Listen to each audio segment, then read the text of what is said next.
If you're an author or plan to be one, get excited because this podcast is for you. Book Marketing Mentors is the only podcast dedicated to helping you successfully market and sell your book.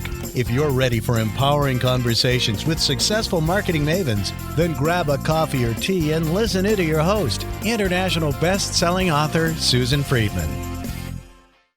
Welcome to Book Marketing Mentors, the weekly podcast where you learn proven strategies, tools, ideas, and tips from the masters. Every week, I introduce you to a marketing master who will share their expertise to help you market and sell more books.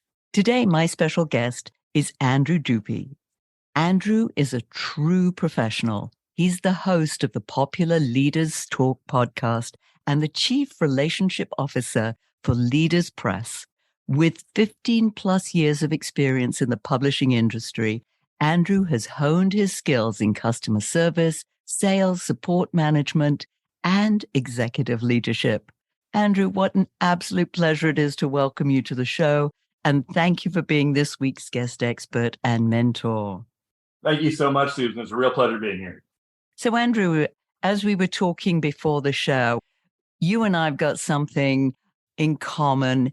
Well, we've got lots of things in common, but the one thing that in terms of what we want to talk about today is this whole idea of anthologies that have become so popular. And I know they're called anthologies or compilations. Either way, whichever word we use, what is it exactly? So our listeners know exactly what we're talking about here. Yeah, well, an anthology is a book in which many different authors combine on a typical single theme. You've seen them probably in fiction. If you see like a short story collection in which many authors are together, that is an anthology. If you watch a television show like Black Mirror from the UK, in which each episode is written individually, but it's the same theme, that's an anthology. Twilight Zone is another great example in America of an anthology television series. So in nonfiction, we have the same thing. You have a theme and you have many different authors, generally professionals that are in that theme, that both all give their own ideas. And just like in a fiction anthology, the reason that you do that is to have different ideas and to have different stories that come together. Yes, it's fabulous. Or as you said, a theme. And I know that you guys specialize at Leaders Press in nonfiction. So you're picking a theme. And I've been in one of the books that the anthologies that you've produced many years ago, made the USA Today and the Wall Street Journal bestseller list. So we're going to talk about that in a little while, sort of put that in your back pocket, because I know that that's really important in terms of these books. Let's talk about why would an author think about being in one of these anthologies? In a lot of ways, being in an anthology is a way to break into book marketing. It's harder if you want to actually hit some of those major bestseller lists. I mean, you mentioned USA Today, Wall Street Journal. It's harder to hit those lists when you start out with a brand new book that you write yourself, that no one knows about you or no one knows about your expertise. No one really knows much at all, that you can't really propel those books as easily to the bestseller list as you can if you're participating with many other authors. An advantage of working in an anthology is that you're with people that perhaps are more established than you, that may have been authors on previous books, that may have already hit major lists before. So in many ways, you're kind of democratizing the book marketing aspects by having many people participate, and which also defers the cost. So it defers the cost. And the brilliant side of this too is that each one of those authors has a different list that he or she would be marketing to. Exactly. So then you've got the combination of all these different lists of people that the book's going out to. So you get far more exposure than you ever would doing this by yourself. That's really the important part. We've done some number crunching back in when we were actually doing some of our first anthologies, and we looked at, the requirements to get on the Wall Street Journal bestseller list, which is currently the main one that we target because USA Today is currently on hiatus. So the numbers that are required to hit that list would be a mailing list. If you're just doing solo mailing, 600,000 would be the number of people you would have to reliably be able to market your book to have the kind of sales to hit that list. We didn't have that number, and we didn't know many people that did. But when you bring in multiple authors together, each author that may have 10 or 20,000 people on their list, that's a way in which you can begin to shrink that number down. And that's how we marketed Write and Grow Rich. We thought about, if we have many people that mail to their list and promote to their list multiple times, that's better than just one shout out to 600,000 or even 1 million. That was amazing. And that's the book that I was in, the Write and Grow Rich. And yes, as we said, it hit the charts and we really pushed it. I know Alinka, who runs the company there for you, she really said, okay, come on, let's push it. Let's push it. And we did. She really was our cheerleader to get that going. And we made that list, and it was incredible to see it on the list when those came out. So how would an author, Andrew, decide what would be a right fit for them to be in one of these? Because we get, I don't know how many times people ask, oh, would you like to be in it? I think you'd be a good fit, but is it really? How do we know it would be a good fit or not? You want to find an anthology, first of all, as we said, that has a theme, that has some kind of unifying theme that brings everything together. But you want to also find one that doesn't necessarily do something too specific. Like, you don't want to get into automotive marketing, a book on that. If you're not in that kind of an area of expertise, that book's not going to be for you. It's not going to be something you connect with. You want to find someone that has an anthology they're putting together that has a theme that is wide enough that many different entrepreneurs could speak on it. Write and Grow Rich was a great example because it was about how you can actually use writing to open up new revenue streams. Another example, one of the ones that I have just behind me, Quitless. Quitless was the idea of, what is the power of your persistence? How important is it to not have quit when you are someone that's a leader in business? If you're a successful entrepreneur, I don't think anyone doesn't have that kind of story. So at that point, you now have a theme in which you have many people that can write on and many people that can share with their ideas. And each individual idea is going to be very different because we all had different obstacles. I know that it's a pay to play way of getting your book out there.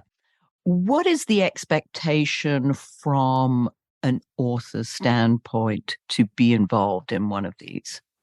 Their expectation is to hit one of those lists, to hit USA Today, Wall Street Journal primarily, because they're the ones that are actual aggregates of sales. Many people ask, why not New York Times? Because New York Times is an editorial list. It's a popularity contest that usually only will list old school New York traditional publishers, authors as members of that list. The reason you want to be on one of those lists is, it should be very obvious. It is the utmost achievement that you can have to actually be on the Wall Street Journal bestseller list, especially if you're writing in business fiction. And that opens up a lot of doors to you. Being able to say, I have achieved this list, immediately brings attention. It brings attention for consulting. It brings attention for speaking engagements. It builds trust with someone if you are in some kind of a coaching business, because they already know that you're someone that's established enough that you were in an anthology that was able to hit one of these lists. That immediately starts to build something together with your potential clients. So you can unlock a lot of marketing right away just by being on those lists. And they're great support for future books, because you can then say on a future book, well, I was in a Wall Street Journal best-selling anthology previously, and this is now my own book that I'm writing, 50,000 words of just my thoughts. And we've seen great success. One right behind me, again, Steve Ferreira, the CEO of Ocean Audit, his book, Navigating B2B, was that way. He started with an anthology. He hit the USA Today Wall Street Journal bestseller list. And then Navigating B2B was also its own Wall Street Journal bestseller on its own. So that is a perfect way to just get your foot in the door and begin to build that kind of credibility that you need to hit those lists regularly and build credibility with your audience. I can relate to that because we had one author in one of the anthologies that we compiled. She was never able to get to speak at a certain type of conference in her industry. And it was only when she had this chapter in the book that all of a sudden doors opened for her. And Right. then she went on to do exactly as, one of your authors or several of your authors have done, to write her own book. She built her expertise and the credibility through that, just starting off with that one chapter in the book. So it's an easy way to start on that path of building credibility as an expert in a certain area. Would you agree? Absolutely. I mean, I think it's absolutely invaluable. One of the things that continually, I use that T word, trust, that comes up in my podcast, is the importance of building trust with an audience. And the way that you build trust with an audience and the way that you build credibility with an audience is by showing that people are, frankly, interested in what you have to say. And when you're invited into an anthology, because that's just it. Typically, when you're coming to actually talk about being in one, it's usually by invite. It should be by invite. At that point, whoever is doing the anthology should be doing their homework on bringing in and knowing who their audience is. Your very first step is just to put yourself out there, say, I would like to do this, and see who's going to invite you. That's a great beginning to building that credibility, because if you have something that's a successful business, you're going to get invited. Yes. Now, along with that are pitfalls. Let's Yes. Look at some of those pitfalls with regard to these anthologies. Where should you be? Where shouldn't you be? What are some of the pitfalls that authors need to be aware of? When you're participating in one of these anthologies, you need to really be sure that the person that you're working with is absolutely committed. You brought up a great point about Alinka. She was a cheerleader. She worked all day, every day to make this happen. And you have to be working with someone that's going to do that, because from your perspective, as someone that's writing a chapter, you're just sitting down and writing 2,000 words that's going to go into the theme. That person that's on the other end, that is the editor, that is the person that's putting the book together, they're managing 30 other authors. The phrase herding cats comes into play there. And she's not just doing that, she's also interfacing with Amazon and dealing with the issues that they may have. And she's dealing with making sure that the mailings go out, making sure that all of the marketing is paid for and the advertising is done. You want to make sure that you're working with someone that you know is absolutely committed. And you also want to make sure that you're working with someone that knows how to hit those lists, because I've run into many people in my personal coaching business that have tried to do anthologies that were not ones that Leaders Press did, and were anthologies where they participated with 100, 200 people in massive books that didn't hit any lists. And they didn't understand, because internationally they sold X number of books, and like, international doesn't count for the Wall Street Journal bestseller list. US sales only count. So how many sales did you make in the United States? And they didn't know the answer, because the person who put together the anthology wasn't tracking that. Also knowing what kind of platforms to launch on. People wonder, why did I hit the list when I sold so many books on Amazon? It's because the lists are not just aggregates of Amazon sales. You have to actually sell on other platforms, which means you need to work with someone that has distribution platforms that reach farther than Amazon. Ideally, you'll want to work with someone like us that has brick and mortar distribution through our partner Simon & Schuster, which puts us pretty much everywhere. You need to actually study who you're working with when you begin an anthology. You want to be absolutely certain that they know what they're doing, that they understand how to hit those lists, and that they've done it in the past in many cases. When you were working with Alinka, you were taking a leap of faith, because we were learning at that time how to do it. We succeeded on our first try, which to us, it was phenomenal. But if you are an author, you want to actually look for someone that has a track record. Now you tell me that you didn't have a track record. She was very open about that at the time. Yes. This was a great experiment. And in fact, I'll give you even a little secret. We had no idea that we were going to hit the Wall Street Journal bestseller list with Write and Grow Rich. We were targeting the USA Today bestseller list. We knew the metrics of how to reach that. because we had studied that through. There are services that exist that say, if you pay us X amount of money, we'll make you hit the lists. We learned what they were doing by working with them behind the scenes. So we knew what USA Today's requirements were. We had no idea that the requirements for Wall Street Journal were so similar. So we very much lucked into that in our first try. So we've already been there and made some of the pitfalls and gotten over some of the odd objectives that you might run into. So one of the things that you mentioned as you were talking about pitfalls was this idea of being in one of these anthologies that has hundreds of other authors. Yes. And I know that often an incentive is that, I don't know, that Les Brown or Jack Canfield or one of the famous people out there is in the book. Mm-hmm. And that's like, I want to be on the cover. I want to be with one of these people. And you see the cover and there's this big picture of, let's say, Les Brown.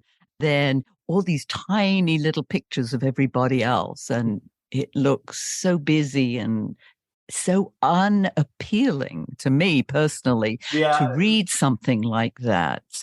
What are your thoughts on that? I can tell you, even from kind of working in an ancillary way with Jack Canfield, they hate it when that kind of thing happens. If they are roped into that, they do not actually enjoy that they've been part of anthologies that do that. That's the first thing that you kind of want to be careful of if someone starts to put out really huge names and say you're just going to be in a book with them.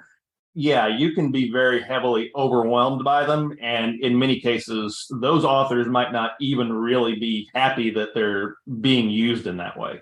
You want to actually have something in which, you'll have a few anchor authors, and we do that ourselves. We will typically in our books have a few of our internal authors that want to write a chapter that come in. But they're not the specific goal of the book. They're not the actual reason that you're coming in to be part of it. You want to have many different voices that are spread out and that each one is given its own import. It's really the theme that you should be looking at. And a theme that resonates with you is what you should be looking for. Not necessarily that it has some kind of big name that's attached to it that might overwhelm you. This begs the question, is there an optimum number of authors who should be in one of these anthologies? We think the number is around 30. And that's just because at that point, your voice doesn't really get lost in the crowd. You can write about a 2,000 to 2,500 word chapter, which is enough to talk about the theme and to talk a little bit about yourself. We will help you with that if you want to. That's part of the pay for play is that you're working with us and our professional writers and project directors that have a lot of experience putting together both anthologies and solo books. But 30, I think, is a very solid number that you should be looking for. Be very wary of anything that's going to say 150, 200. You'll see them on Amazon a lot, and you see a lot of promotions for them. But when you're in with that many different authors, I'll be frank, the reader's not even probably going to complete that book, let alone get to your chapter. Yeah, it's just so unattractive. And as I said, we've published half a dozen through Aviva Publishing of these anthologies. And the first one we started was literally, I was in the trade show industry and I thought, this would be great to get suppliers in the industry to all come together, write a chapter, and then they can give this book out to their clients and give it out at trade shows. And in theory, that was a really good idea, except when I started to pitch the idea to people, they're like, what is this? I don't understand. They just could not understand the concept of what this was. Eventually, we got one out. And then once they saw this, then getting the next two out was obviously far easier because people could see what we had produced and it was a quality piece. They were really proud to be in the book. So, yes. I think that, first of all, there's the education part. You have to work really hard at educating your authors about what an anthology is and why it's something they want to be a part of. For us, that is something that we do every single day, every single week. Every other week, I run a webinar that does nothing but talk directly about what an anthology is, how we did them, and why they're valuable. But there's a lot of noise out there that's very anti-anthology as well.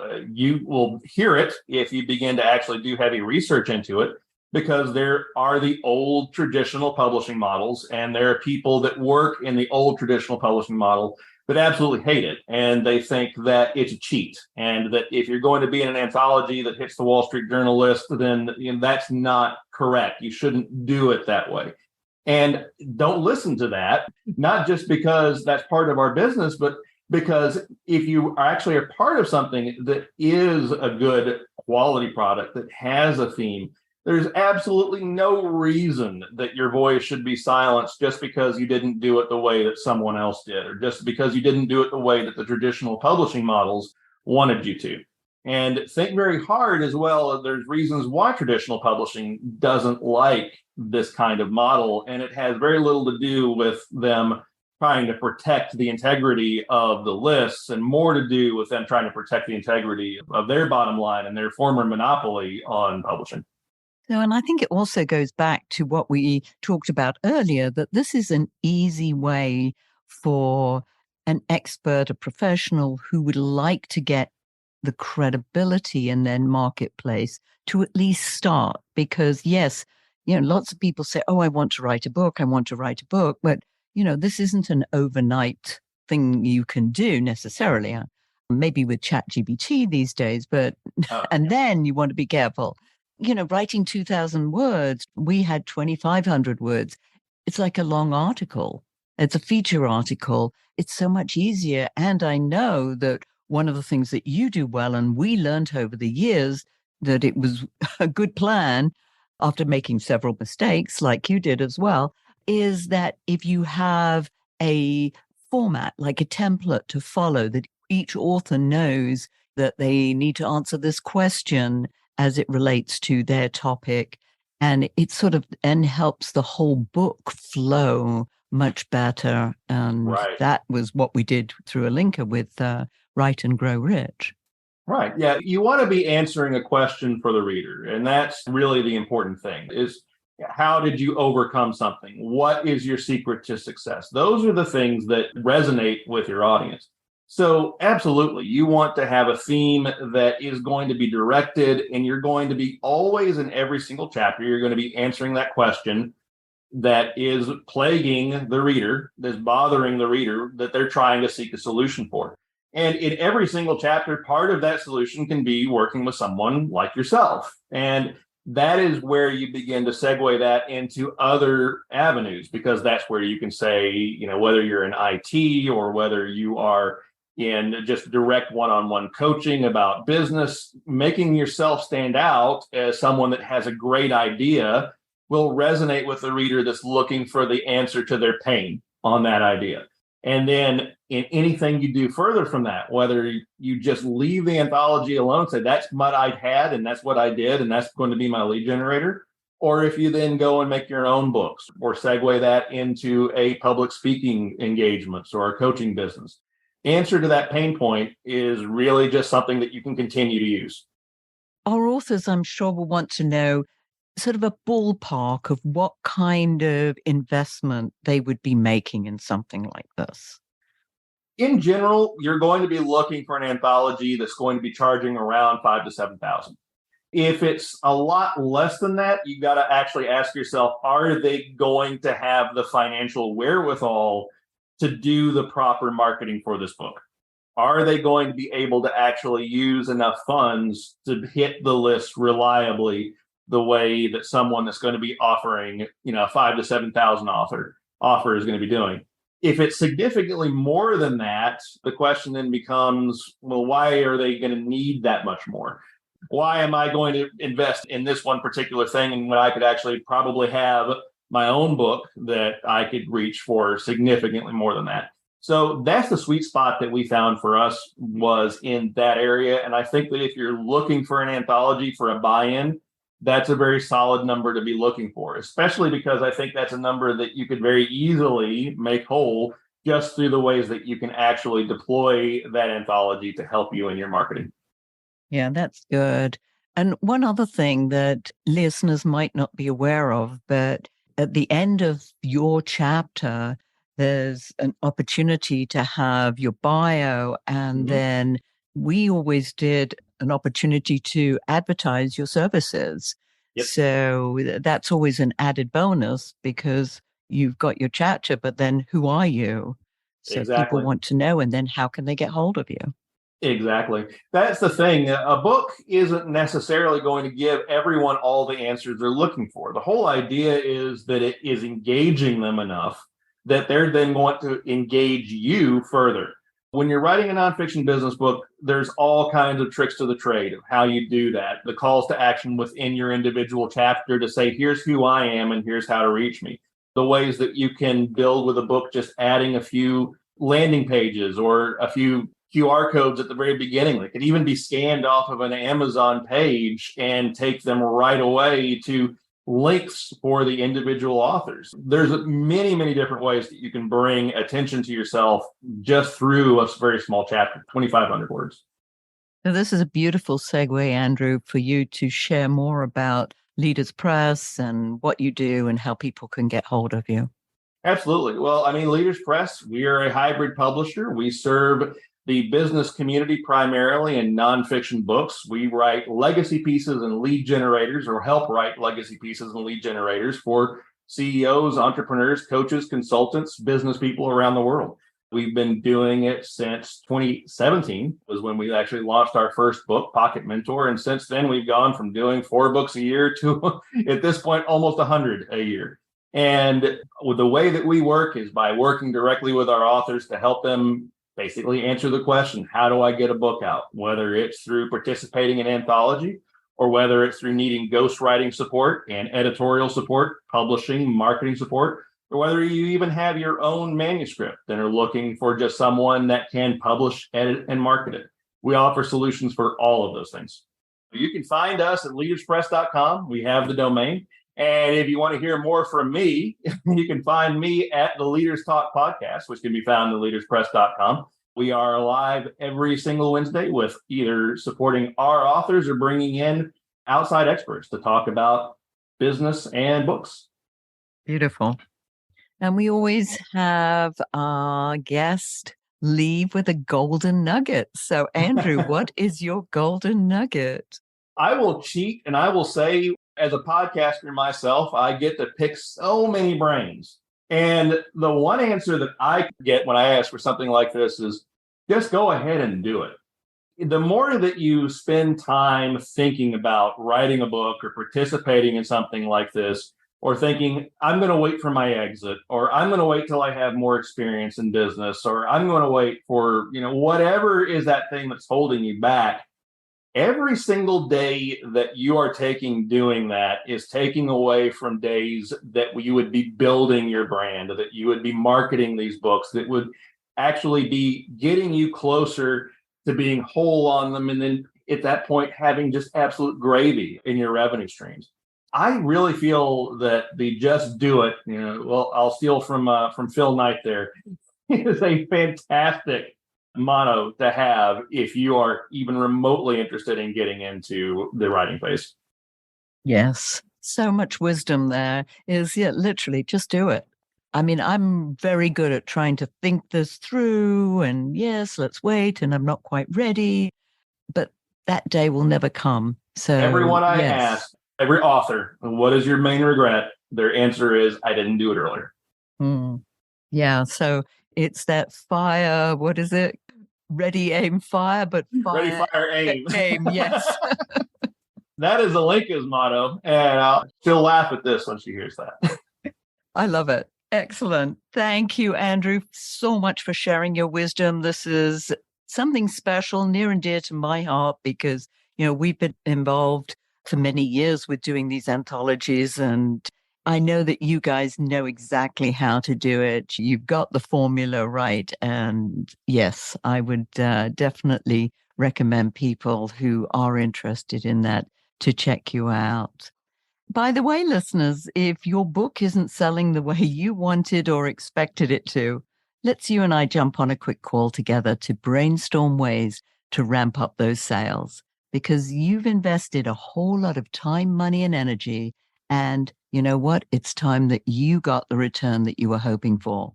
So go to brainstormwithsusan.com to schedule your free call. And in the meantime, I hope this powerful interview sparks some ideas you can use to sell more books. Until next week, here's wishing you much book and author marketing success.